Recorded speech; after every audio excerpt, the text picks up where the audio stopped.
You will start attracting the right people to you when you start talking about your dream. If you don't talk about it, then you're just sitting on a dream.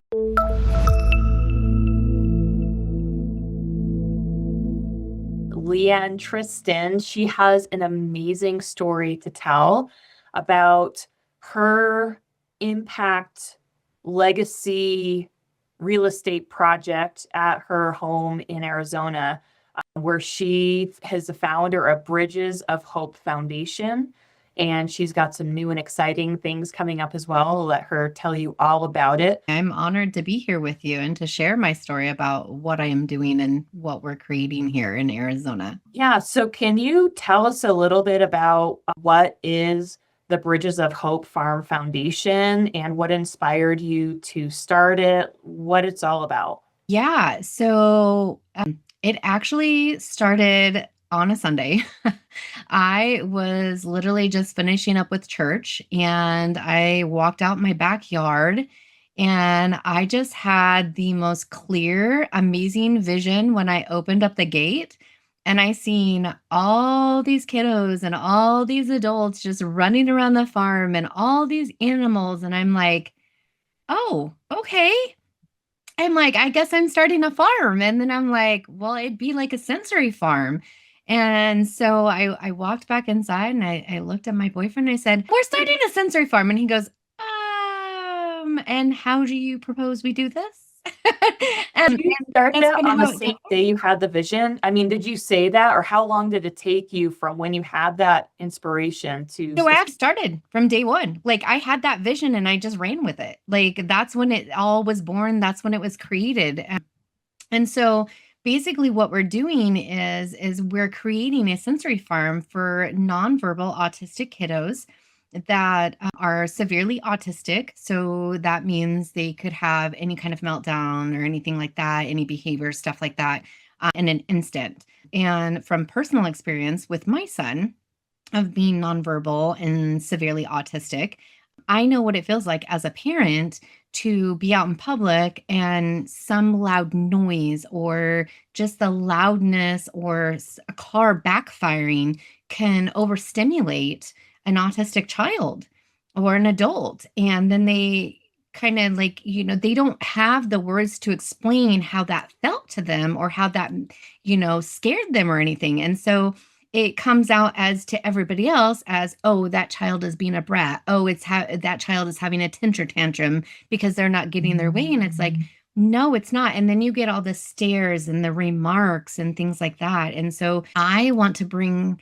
it into play and I want to give them a purpose. And, because there's not a lot of opportunities for autistic adults and to be out in the workforce. Nobody wants to take them on. They don't want to, plainly, bluntly, they don't want to deal with them and their meltdowns. And I think it is just as important for them to have a purpose in life. And if that's something that I can do to create that for them and also help out their families, then by all means, I'm going to do everything I can in my power to do it. Wow, Leanne, that's amazing that you had that kind of that download and that vision coming from, a spiritual experience and that you just went for it. I mean, I can only imagine as a mom the kind of hardship that you must have had to really kind of fuel a fire behind all of this, because I hear about a lot of people with visions, and really good intentions, and not everybody just goes for it. Can you tell a little bit about that? I mean, is that accurate that you had kind of a fire behind you and that you went through some hardship that? Yeah. So my son was actually diagnosed at 2.5. And ever since then, I knew I had a purpose, and that purpose was to help him thrive into this world.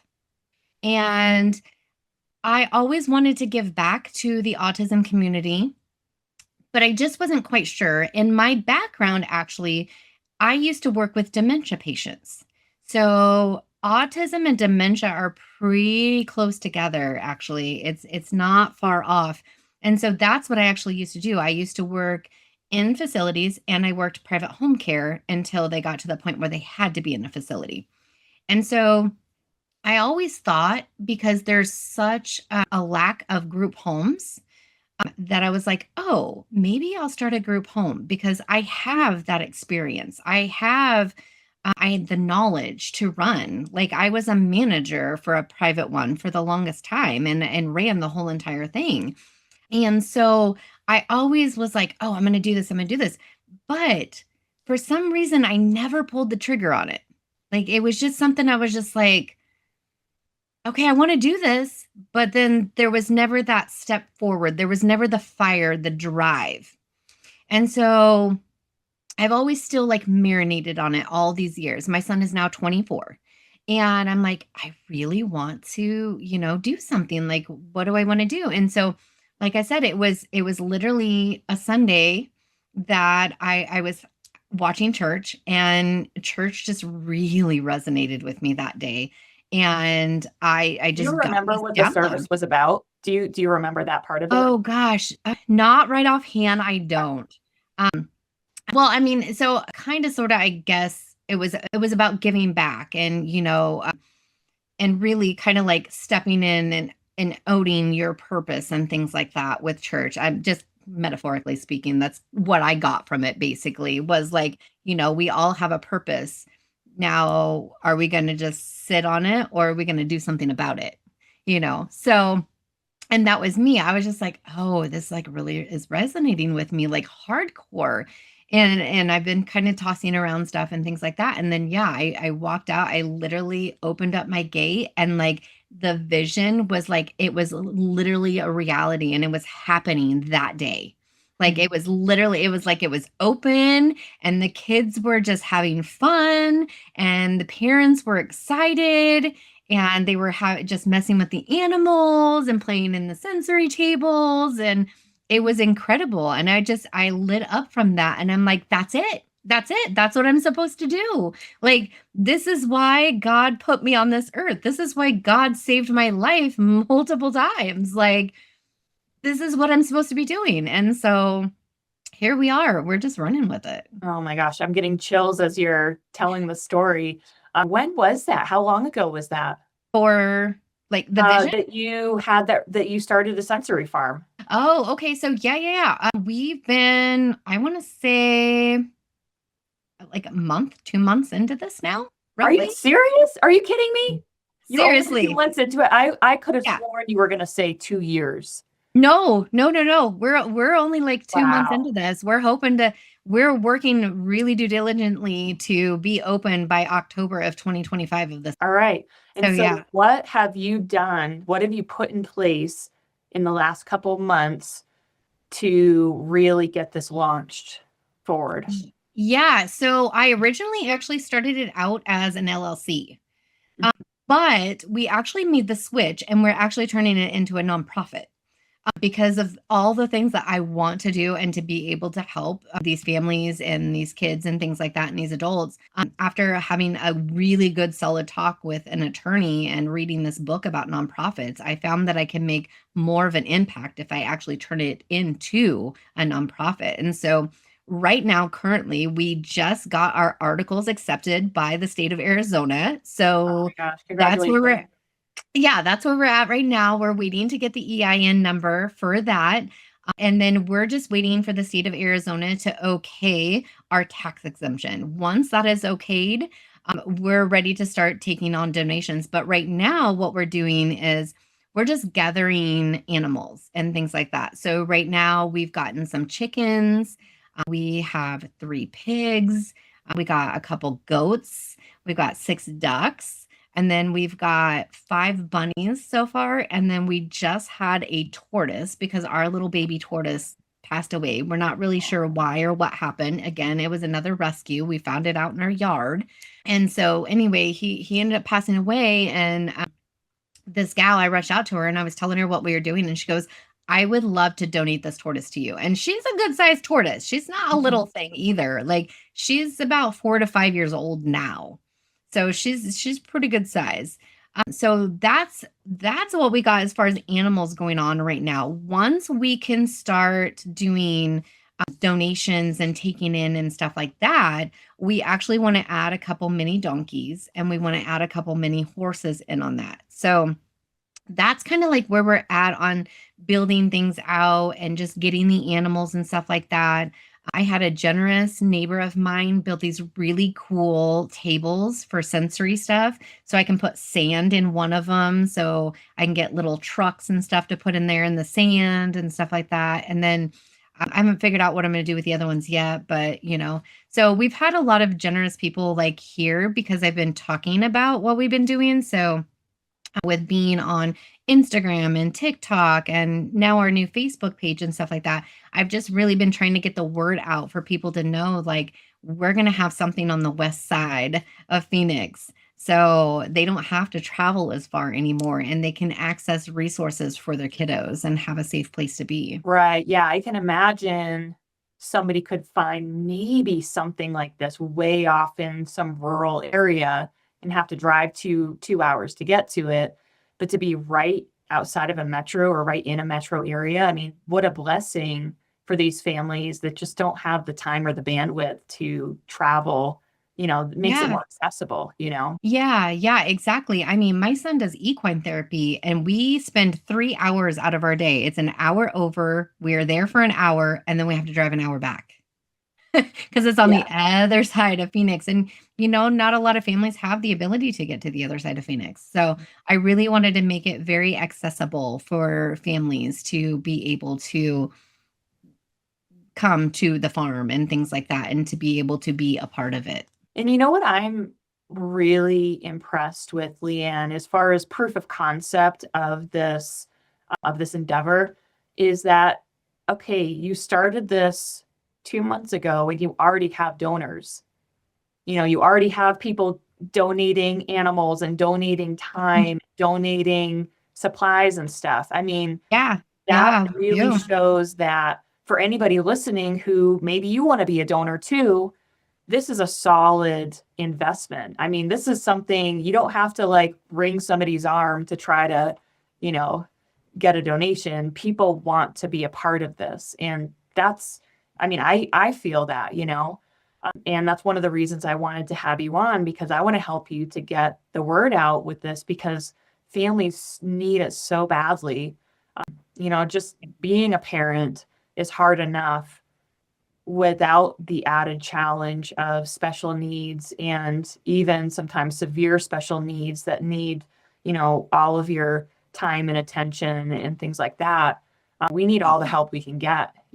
Oh, yeah, yeah, and now that, so when Brennan was actually diagnosed, um, it was, like, 1 in every, what was it, 251 kids or 50 kids that were being diagnosed, and now today, more than ever, we're, like, 1 in every 31 kids are being That's wild. diagnosed as nonverbal. That is wild. Wow. I Yeah, had no idea that was, yeah, I it's interesting. My kids are 12 and 14, and we've been in and out of we do mostly homeschooling, but we've been in public education a couple times. And the amount of autistic and special needs kids is just alarming it compared to is. what we remember.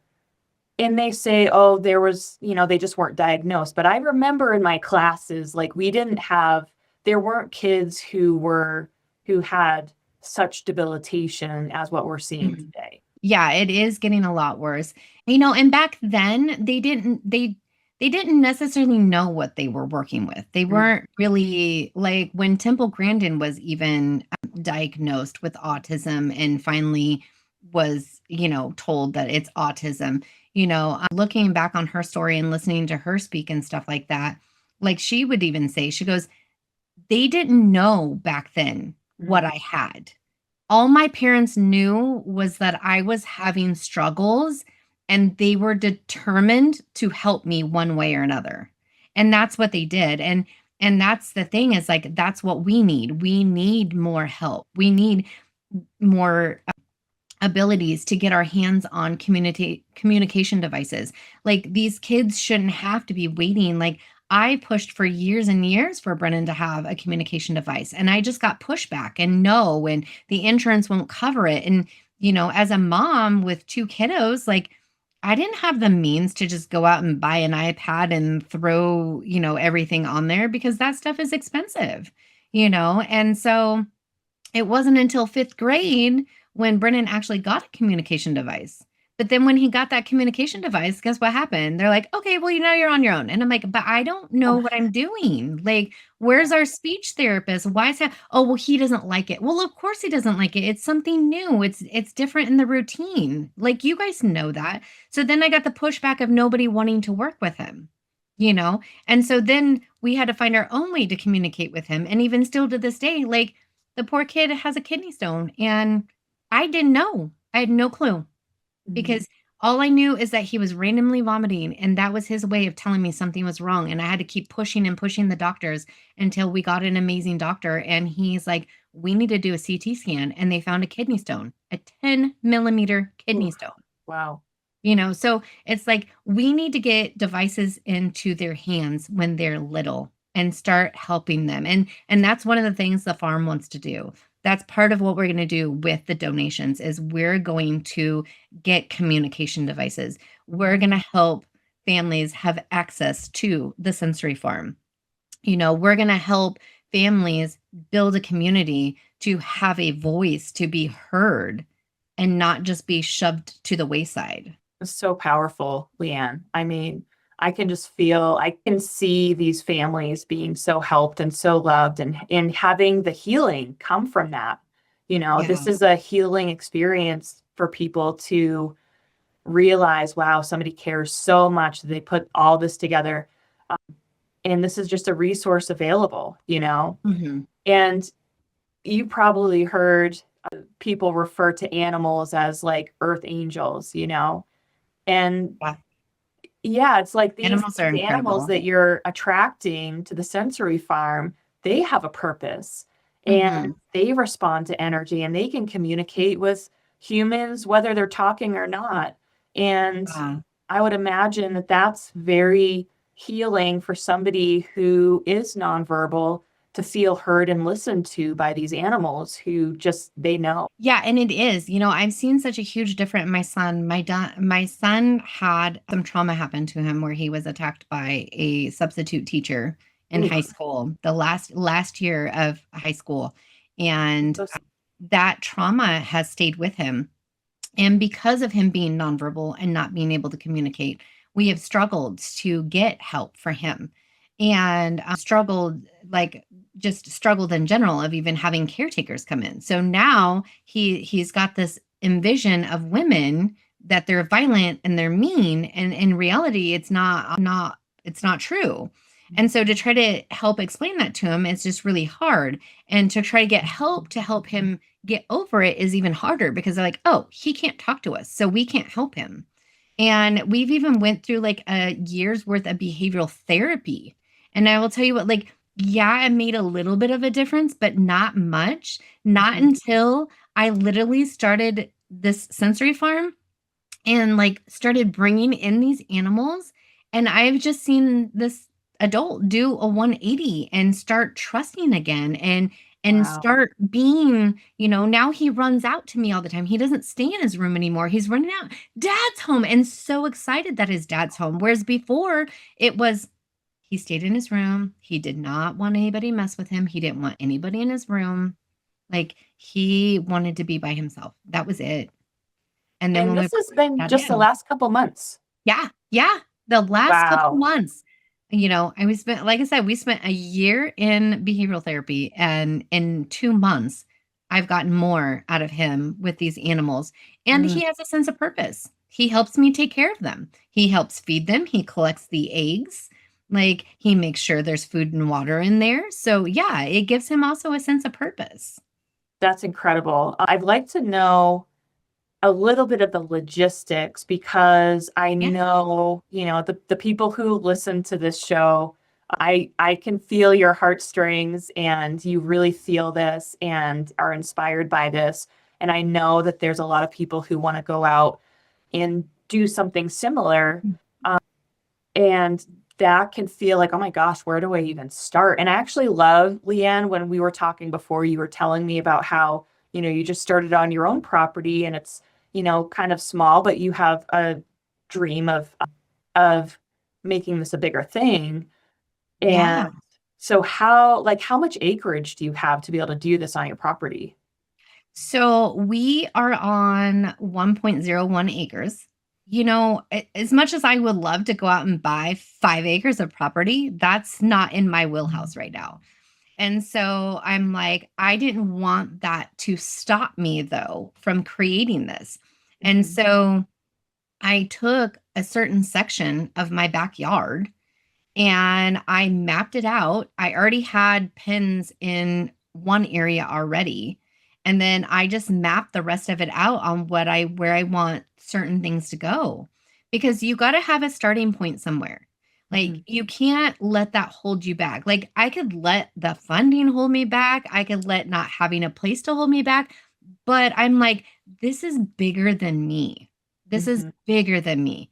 And I'm serving my people is what I'm doing. And so I'm like, I'm not going to be this huge grand piece of property that has like a full on a whole bunch of animals when I first open up, but it's a starting point. And I think that's what you need to take away from it is figure out, okay, what's your vision? And then figure out from there, like, okay, I have this vision of creating something very magical. And, here's the thing, even if you don't have a chunk of property, maybe you know somebody who has a chunk of property and they're willing to maybe, give them your vision and let them hear what you have to say. They may be like, you know what? Yeah, you can build that on the property. You can start out here. And then when you're able to, then move it somewhere else and buy a chunk of property. I Like, actually have a just, client who's yeah, doing that right now. yeah. And it's like they're kind of doing this symbiotically and it's a win-win for everybody. I actually know multiple people who are doing that. It's more common than a lot of people realize. Yeah, there's a will, there's a way. And that's what I always say. If you have a vision and you get out in front of the right people and just start talking about it, you are going to be amazed at how many people are going to be like, I want to help. Like, we're not even open yet. And I already have people asking me, do you need help? Do you need volunteers? Like, I would love to come and volunteer. And I'm like, yes, we're going to need volunteers. I would love to have you as a volunteer.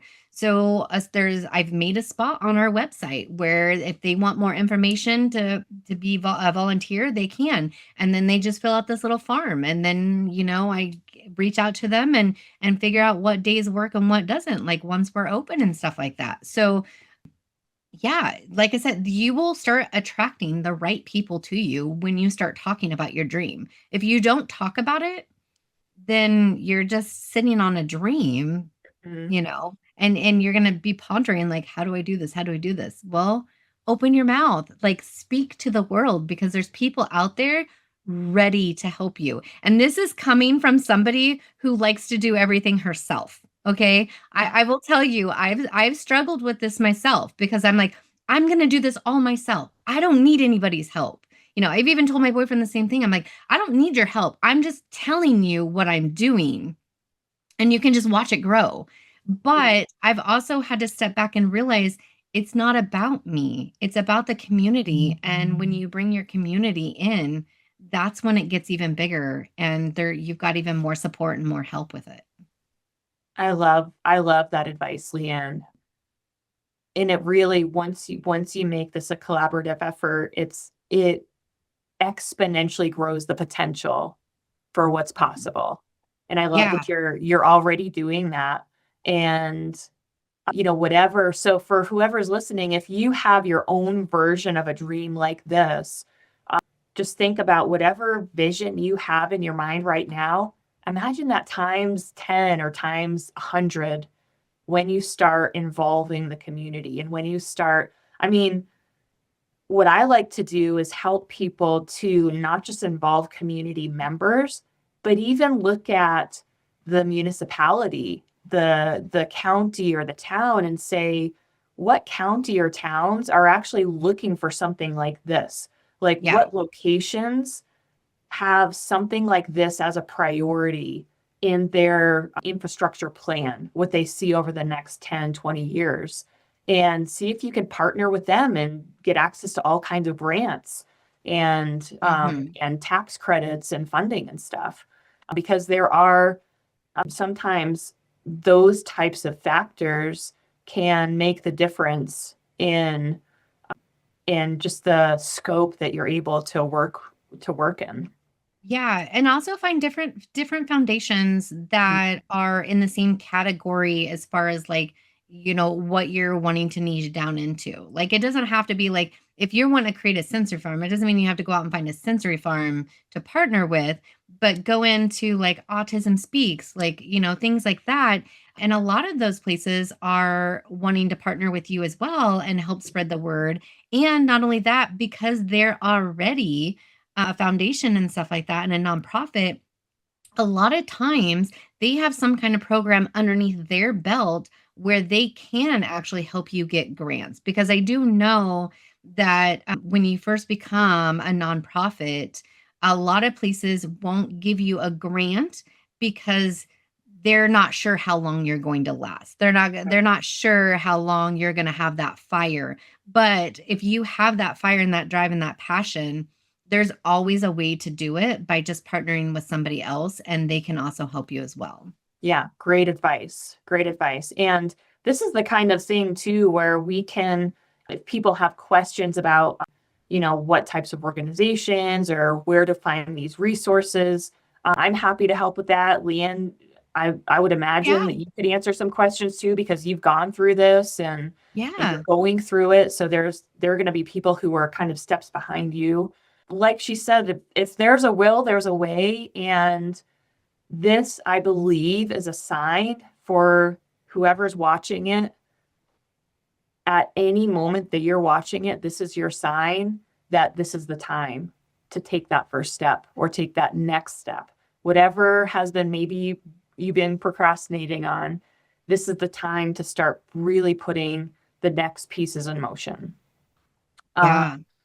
So I want to tap into a little bit, Leanne, into the kind of spiritual aspect behind this because we come from the perspective that there's energy behind this, Oh, yeah. and when we connect with the history and when we connect with, okay, what are the energetic forces that are collaborating with me, that are working in synergistically in harmony with me to really make this bigger than myself and to really fulfill the potential of this dream.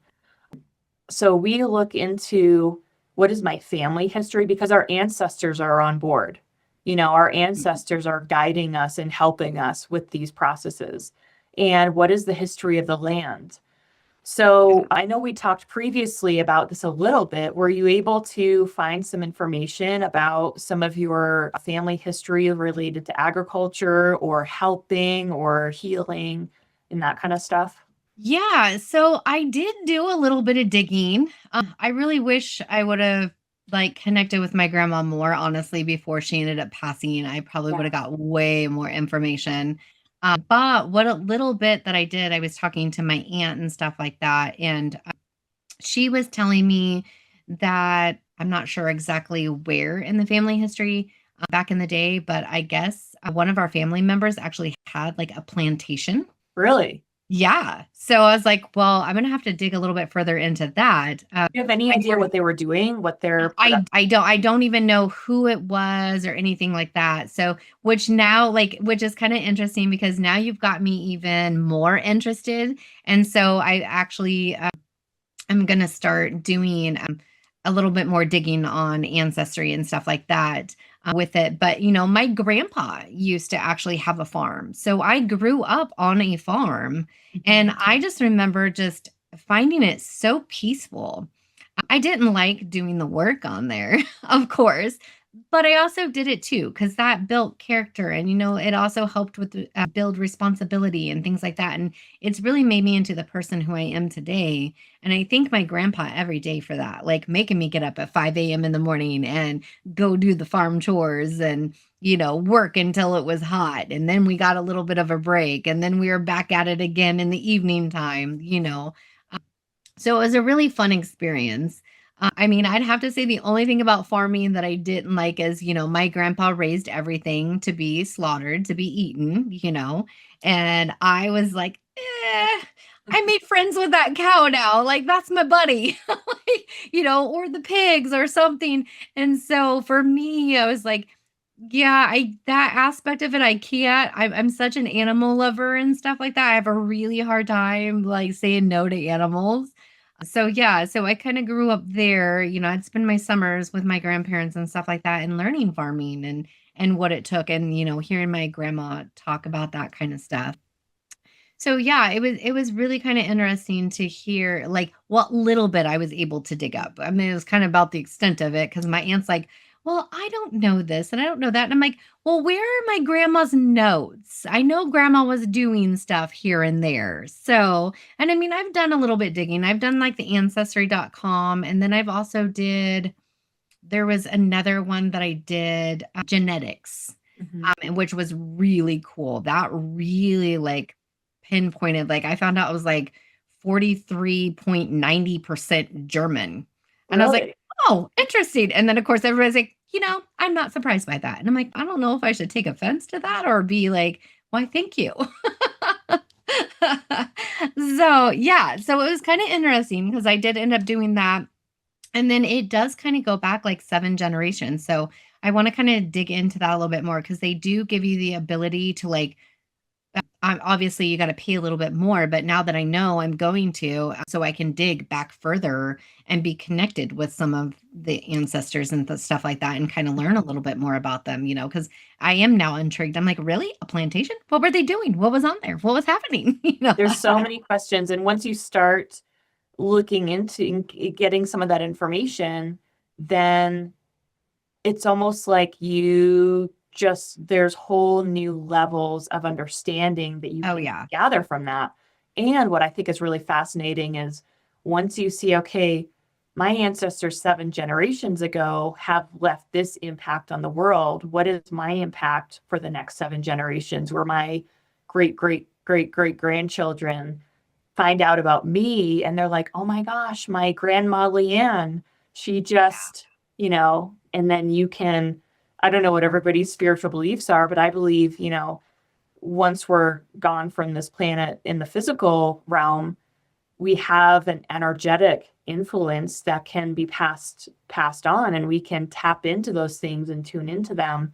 And you may have a grandchild or a niece or nephew someday who's tuning into your wisdom of what you created on Bridges of Hope Yeah. Farm. It's Yeah. really I agree powerful. 100%. Yeah. And then you had found out a little bit about the history of your land. I mean, there's some deeper reason to why you were sent, you could say, to the land that you're on now, or where you might be guided to in your next steps. Did you get any insights on that since we talked last? Yeah, so to be honest with you, it's kind of interesting about me. So we were looking for property because my boyfriend is a truck driver. And so originally that was the whole reason for property is because he wanted property to bring his truck to and stuff like that. Whereas I was like, I need to be 30 minutes away from whatever I need. Mhm. I don't want to be out in the boonies. I need to be like happy medium. And so that's kind of what started our journey.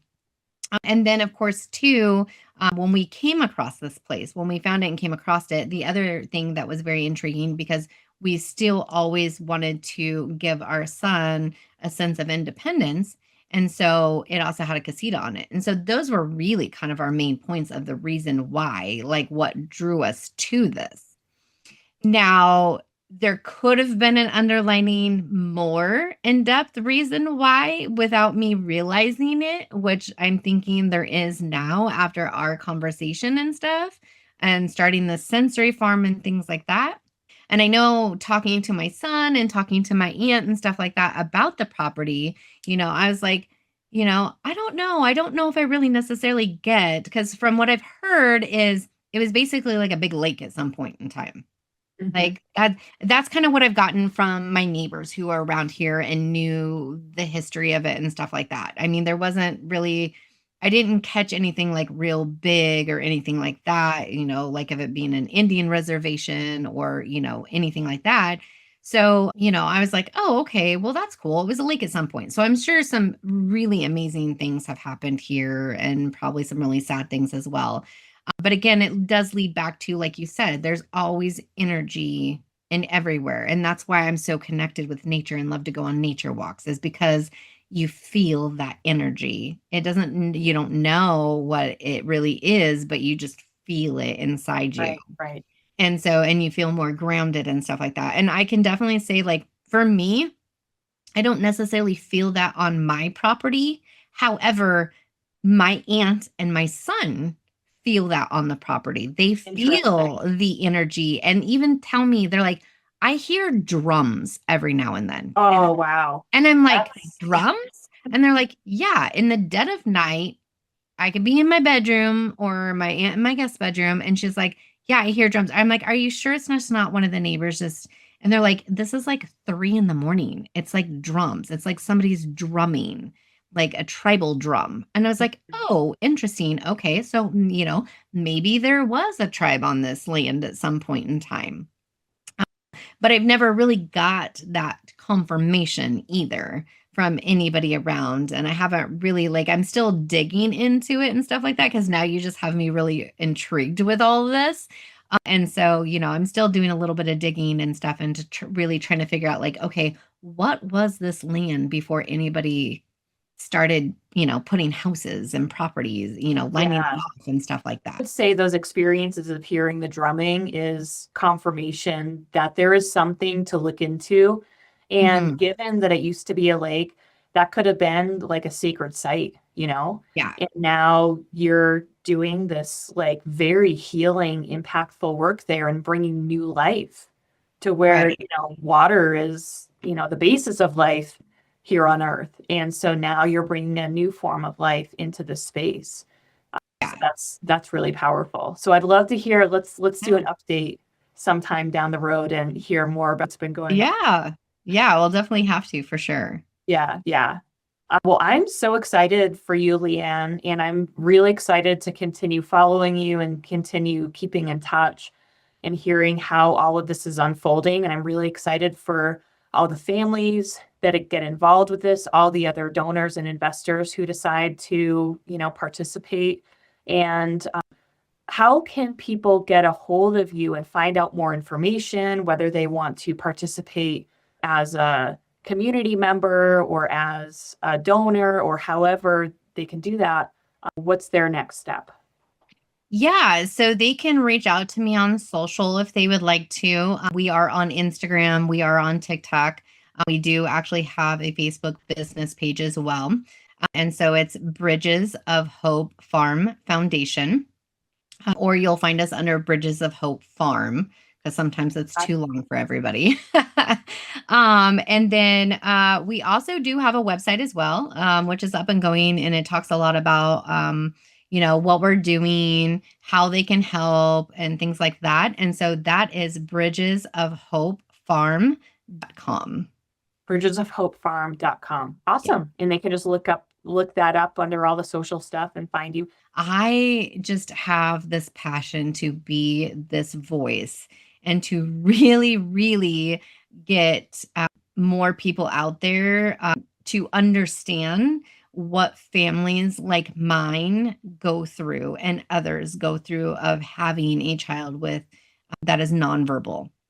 And so we are actually wanting to bring that in light and just kind of open and educate everybody that, it's there is a different side to autism as well. Like, there's a wide way range of autism, but I think the one that gets shadowed the most is the families who have nonverbal, severely autistic kiddos. And I want to bring a voice to their world. And I want to shine a light on them and show them that they are not forgotten, and just help everybody understand the day to day struggles for families like ours.